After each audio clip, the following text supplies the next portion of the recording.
And this is where his Holy sales skills shitters. really resonate. When I told him he'd lied, he admitted it immediately. He just said, I knew I couldn't get a job teaching at a high-quality school if I didn't have good educational credentials. So I wanted to get a chance. I said, why didn't you tell us the truth? He said, well, I was afraid the Dalton School would hear about it and there would be problems. He said, I wanted to. And he did it in a way that was very convincing. He disarmed me. And I thought, do I want to play God and throw him in the street? Maybe destroy his potential?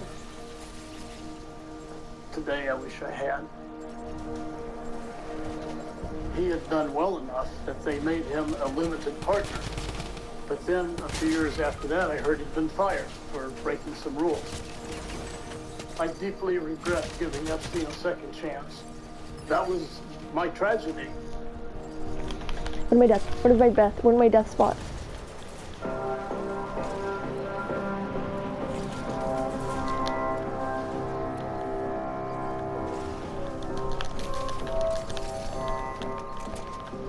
Most of the victims did not want to prosecute when we first contacted them. So once we had 4 or 5 victims who were cooperative, we presented applications for arrest warrants to the state attorney's office. From the time I first became police chief, I had an excellent relationship with the state attorney, Barry Krischer. The first time that I talked about the case against Epstein with him, I explained that we had about 40-some victims who were in their teens, early teens in some cases, who had sex with an adult male in his 50s, said he didn't know Jeffrey Epstein, and he remarked, we'll put him away for the rest of his life. This will be an easy case.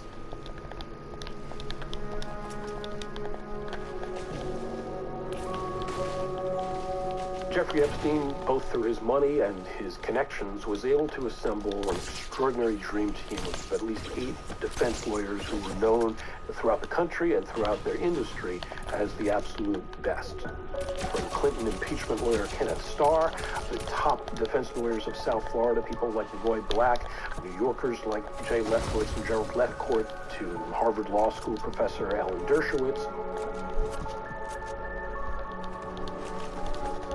I was born to be a criminal defense lawyer. If you want to be a defense attorney, you can't be concerned about what people think of you. So I did represent Klaus von Bülow, O.J. Simpson and Mike Tyson, and then Leona Helmsley and Patricia Hearst, and so many other people. My relationship with Jeffrey Epstein was academic and lawyer-client. But it was a close academic friendship. For example, when I would write books, I would only send them to a handful of people. He was one of them because he would seriously read every word I wrote, and he would have comments and criticism. Fucking hate that guy, bro. I think the Sucker. And the first indications were merely that 1 or 2 of the women may have been 17 and may have lied about their age or given him false documentation. He asked me if I would help represent him, and I said I couldn't represent him myself. I'm not a member of the Florida Bar, but that I would help him put together a legal team, and I did.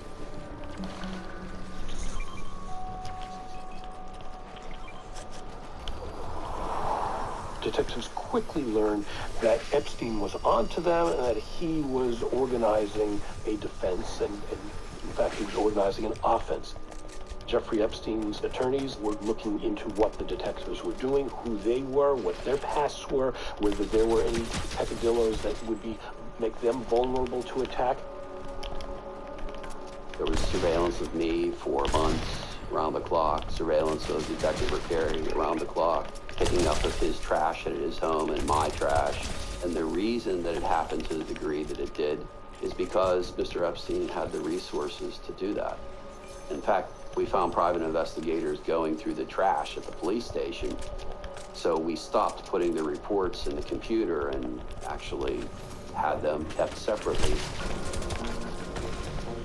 A few months after Chief Michael Reiter hands over the evidence to his close friend, Barry Krischer. Ryder notes an alarming difference in Krischer's attitude towards Epstein. Krischer had all but said to his friend, Chief Michael Ryder, "We're going to string him up. Looked like you had a really solid case." And then suddenly the teeth seemed to go out of the investigation, at least on the side of the state attorney who's supposed to be prosecuting this.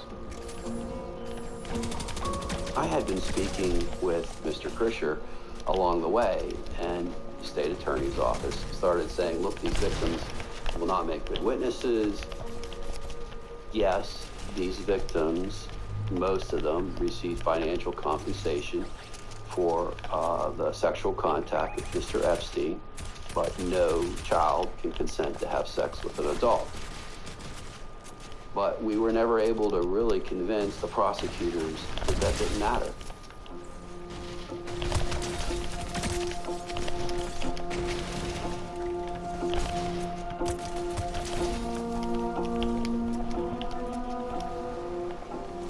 In a release, high-powered local attorney Jack Goldberger, Epstein's attorney, emphasized the grand jury in this questioned the credibility of the girls and therefore limited their charges simply to solicitation of prostitution. Epstein is out on bond, and he is not talking.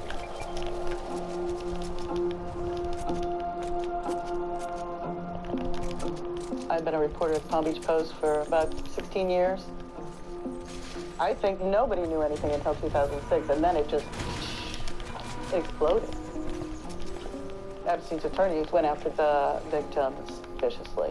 I mean, their depositions that I've read were just, hideous. I remember one where he asked one of the young girls, "Is it true you've had 3 abortions?" And then they asked the girl, "Well, what's worse, having 3 abortions or giving sexual massages to Jeffrey Epstein?" I mean, it was just brutal what they did to these women. You must bring out all the negatives. You have to present the full picture. Their credibility may be subject to question because of their backgrounds, but it has nothing to do with blaming them. It's the role of the defense attorney to raise questions of any witnesses. We don't look at what's good for victims. We don't look at anything except what's good for our client ethically and legally. I've been here with the TV station here in Palm Beach County for almost 23 years now. The Jeffrey Epstein story is as big as it gets. So when the story broke, we started realizing the gravity of a Palm Beach billionaire and the accusations that we were starting to hear. We were quickly on the air with this story, but Epstein's team wanted this to go away. There were weekly phone calls to reporters with threats to make the story go away. You don't want to do this. You shouldn't be looking into this.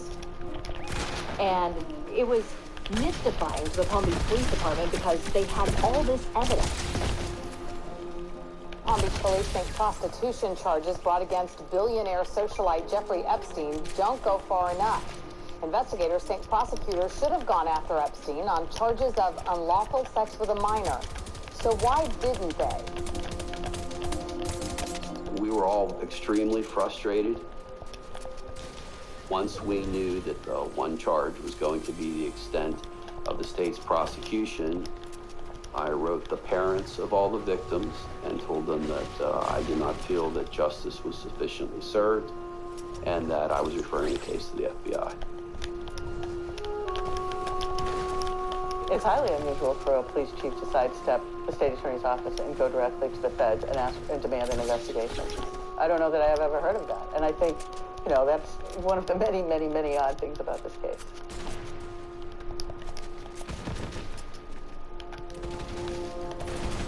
Any investigator or investigation, the first thing you're going to do is look back in time and see, has this happened before? Are there other claims? Are there other victims? The FBI actually found 2 women who had accused Epstein a decade earlier in 1996. Maria Farmer, an artist, and her younger sister Annie.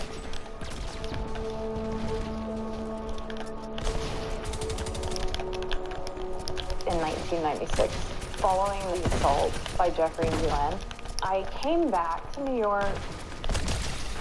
Let's go. I found out that they knew.